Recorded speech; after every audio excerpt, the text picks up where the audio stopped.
Diana Shaw is from the USA. Diana founded independent news website Women Are Human as a spin-off of This Never Happens, a Facebook group debunking the myth that males who identify as women or cross-dress don't commit male pattern crimes.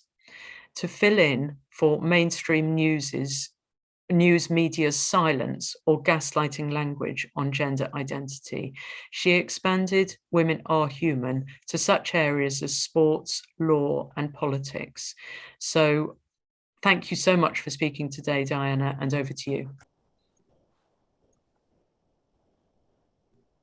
Transgender activists often say that by accepting and believing that some people are transgender, people will save trans lives. In other words, in not accepting that some individuals are actually members of the other sex or transgender, or of neither or both of the sexes, which is non-binary in their language.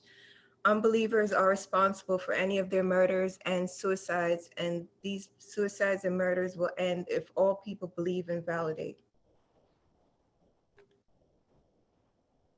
The myths used to bolster the claim. Myth 1, transgender identifying individuals consider or attempt suicide because they're not accepted as members of the other sex or of neither or both sexes. Myth 2, medical intervention into gender dysphoria decreases suicide rates. Myth 3, when a transgender identifying individual is murdered, it is typically as a hate crime. So first we're going to look into the first myth, that transgender identifying individuals consider or attempt suicide because they're not accepted as being members of the other sex or of neither or both sexes.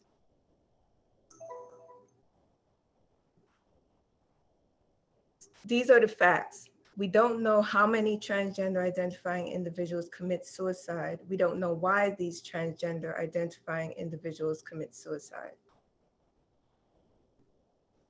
The off-cited 41% suicide attempt rate is from an analysis by the Williams Institute at the University of California School of Law, UCLA. The research was based on data collected from a questionnaire, the 2015 US Trans Survey. Like most widely circulated research on transgender matters, this research has serious limitations.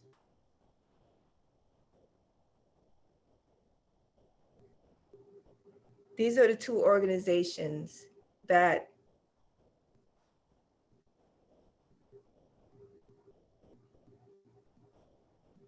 the organizations conducting and analyzing surveys are not neutral sources. We have the US Transgender Survey, which is dedicated to conducting surveys devoted to the lives of and experiences of transgender people. And the Williams Institute is a think tank at the UCLA law that's dedicated to conducting rigorous independent research on sexual orientation and gender identity law and public policy. Information reported by USTS participants about suicide ideation and suicide attempts should not be used as the basis of inferences about suicide deaths among transgender people. No jurisdiction in the US routinely and systematically collects information about decedents' gender identity at the time of death, and as a result, little is known about death among transgender people, whether by suicide or any other manner or cause. Systematic data from general population studies show differences in demographic characteristics, in particular age and gender, and suicide risk factors among people who die by suicide compared to those who seriously consider or attempt suicide. In the absence of specific information about whether transgender people show similar differences, no implications about suicide death should be drawn from findings presented in this report. This is one of the two reports by that organization, USTS, as analyzed by UCLA. Okay, major implications of limitations of the suicidality survey. So that was one of the major limitations of the suicidality survey. And the slides got out of order. And the authors acknowledge that their report has limitations, warning that its findings cannot be considered nationally representative and should be understood to represent USTS respondents only rather than the full US transgender population. So here's another part of their report. First, the NTDS questionnaire included only a single item about suicidal behavior that asked, have you ever attempted suicide, with dichotomized responses of yes, no. Researchers have found that using this question alone in surveys can inflate the percentage of affirmative responses, since some respondents may use it to communicate self-harm behavior that is not a suicide attempt, such as seriously considering suicide, planning for suicide, or engaging in self-harm behavior without the intent to die. The National Comorbidity Survey, a nationally representative survey, found that probing for intent to die through in-person interviews reduced the prevalence of lifetime suicide attempts from 4.6% to 2.7% of the adult sample. Without such probes, we are unable to determine the extent to which the 41% of NTDS participants who reported ever attempting suicide may overestimate the actual prevalence of attempts in the sample. In addition, the analysis was limited due to the lack of follow-up questions asked of respondents who reported having attempted suicide about such things as age and transgender/gender nonconforming status at the time of the attempt. In other words, they don't know whether the individuals identified as transgender or gender nonconforming, and they don't know the age that they were when they attempted suicide. Second, the survey did not directly explore mental health status and history, which have been identified as important risk factors for both attempted and completed suicide in the general population. As has been noted, the NTDS instrument did not include questions about the timing of suicide attempts relative to transition, and thus we were unable to determine whether suicidal behavior is significantly reduced following transition-related surgeries, as some clinical studies have suggested. We'll get back to that later. Lacking any information about completed suicides among transgender people due primarily to dissidents not being identified by gender identity or transgender status, it may be tempting to consider suicide attempt data to be the best available proxy of suicide death. Data from the US population at large, however, show clear demographic differences between suicide attempters and those who die by suicide. The next submission, we do not know whether these general population patterns hold true for transgender people, but in the absence of supporting data, we should be especially careful not to extrapolate findings about suicide attempts among transgender adults to imply conclusions about completed suicides in this population. The report's authors say participants were not randomly selected and were drawn through convenience sampling, a method that uses only participants who are available and easily accessible, and that researchers across disciplines agree allows for more researcher bias. Authors also note responses may have been affected by recall bias and temporal ordering, because participants were asked to rely on recollection of past events, including over a lifetime. Researchers across disciplines agree that high quality data that can be used to draw conclusions about the real world comes from studies in which participants are selected from a random and representative sample of the population, use a control group, and are longitudinal to establish the correct sequence of events, identify changes over time, and provide insight into cause and effect relationships. there's a high prevalence of lifetime suicide attempts among respondents who said they had transition-related surgical procedures compared to those who said they did not want transition-related surgery. Comparably high or higher prevalence of suicide attempts were found among respondents who said they wanted FTM, genital surgery, hysterectomy, or phalloplasty. So these are some areas of this survey that I identified that need closer analysis to determine what actually influences suicidality in the trans identifying population. Studies consistently find a high rate of comorbid mental illness or mental illnesses in patients who experience gender dysphoria. Those are two of a wealth of such studies. One of these studies finds nearly 63% and the other finds 71% of those treated for gender dysphoria have mental illness or illnesses. Multiple studies find that those who undergo cosmetic surgery tend to have high suicide rates. For example, women who undergo breast augmentation. And another point, individuals who identify as transgender are highly concentrated in prostitution. And international studies show that individuals in this industry have a high rate of suicide.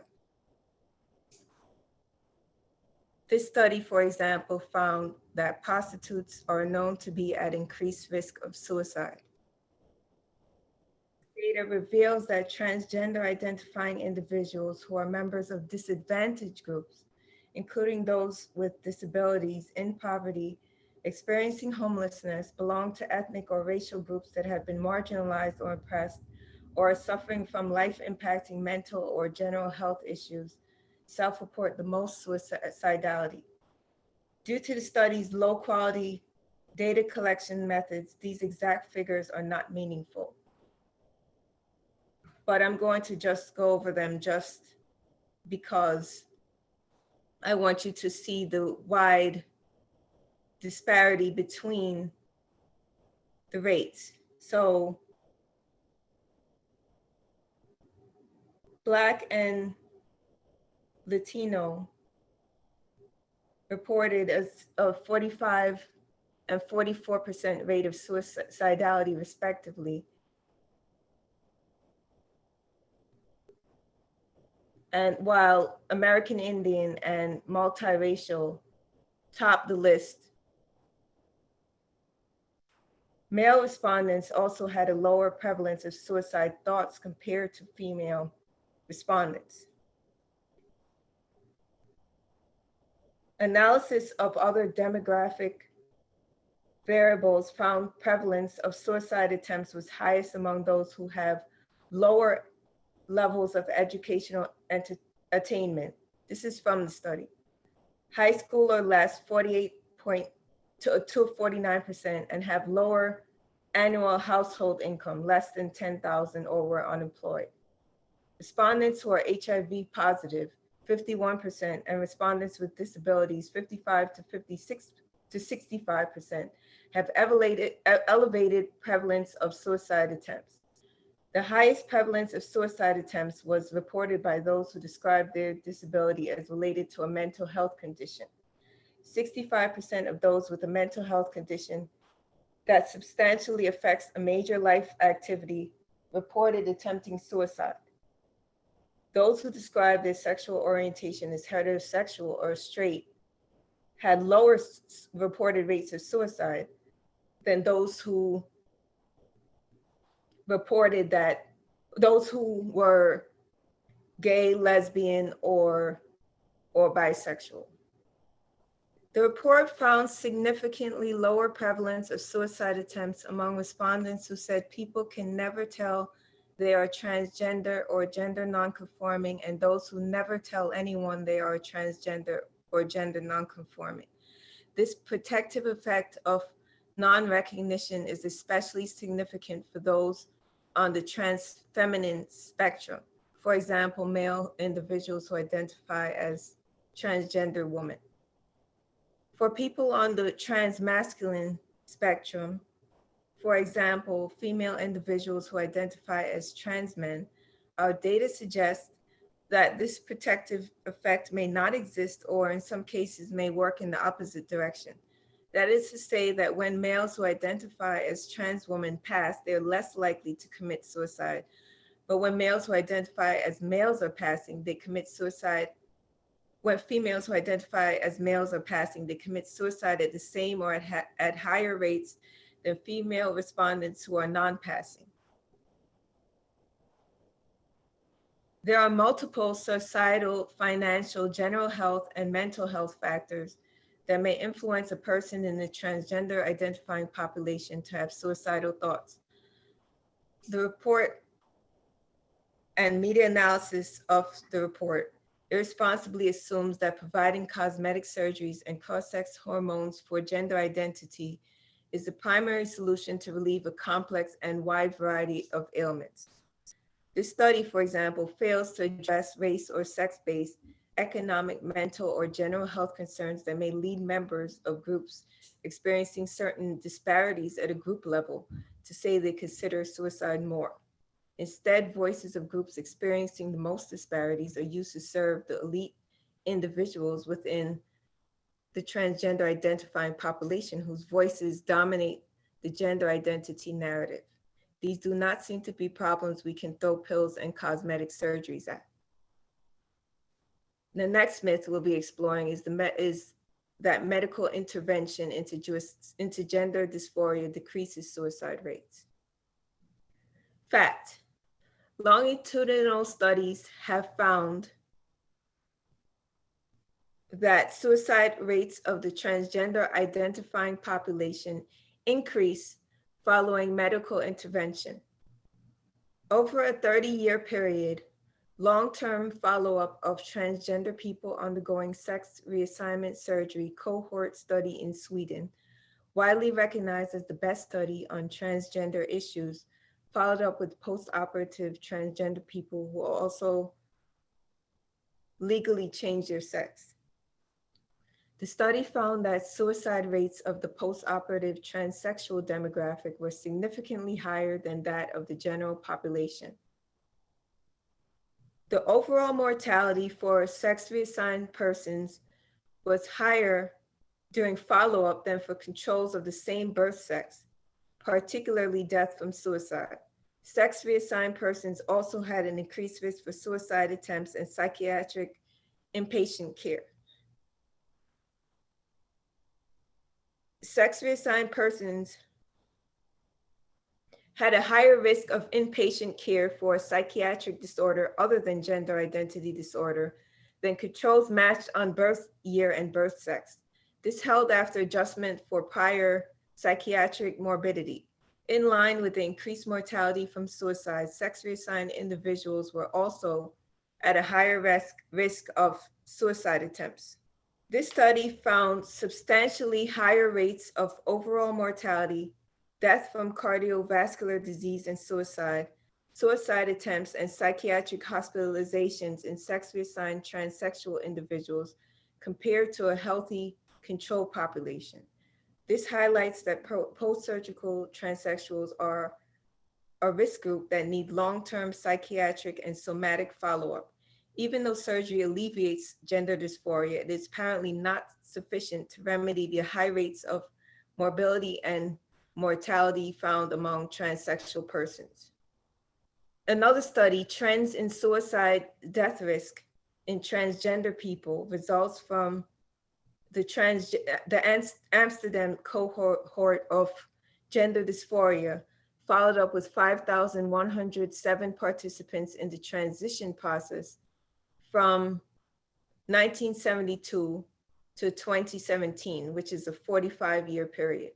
The study found the same suicide rates during each stage of transition from those who went for a first counseling session to those who had completed transition.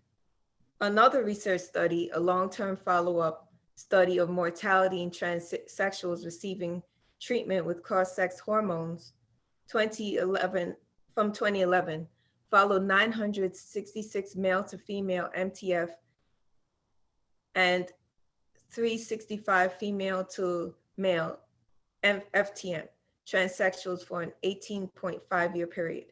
This study found that male to female transsexuals had a risk of suicide 5.7 times higher than that of the general population.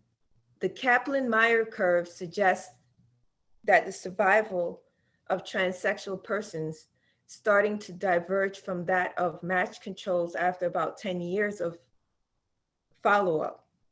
The cause-specific mortality from suicide was much higher in sex-reassigned persons compared to match controls. As shown in the previous slide, trans-identifying people who undergo suicide intervention into their gender dysphoria often report satisfaction and decrease in depression and dysphoria when surveyed. However, there's a high rate of suicide at the 10-year mark. What's interesting to note is that studies show the same 10-year honeymoon effect for women who undergo breast augmentation.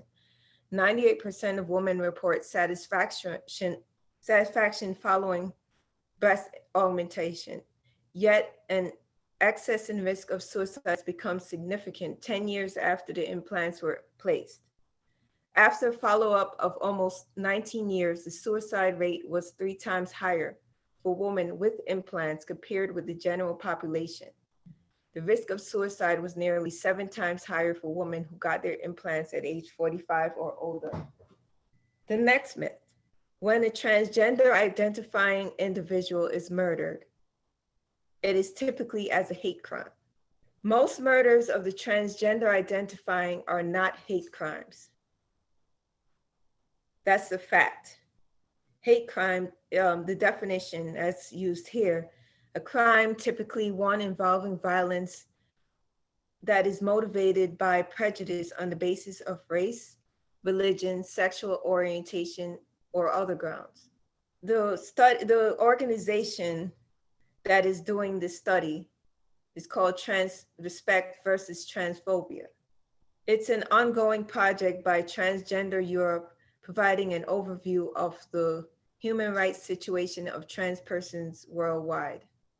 Respect versus Transphobia puts the number of murders of trans and gender diverse people between 2008 to September 2021, or a period of 13 years, at 4,042. Respect versus Transphobia says there were 1,645 murders of individuals under the trans umbrella over that 13-year period in Brazil. And Brazil had the highest number of such murders of any nation. Respect versus Transphobia writes in its report, "The Vicious Circle of Violence, Trans and Gender Diverse People, Migration, and Sex Work." 62% of trans and gender diverse people murdered in Brazil are sex workers.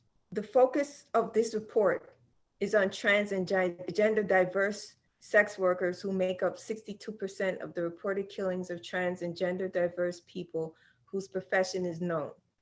That's what's reported by Respect versus Transphobia.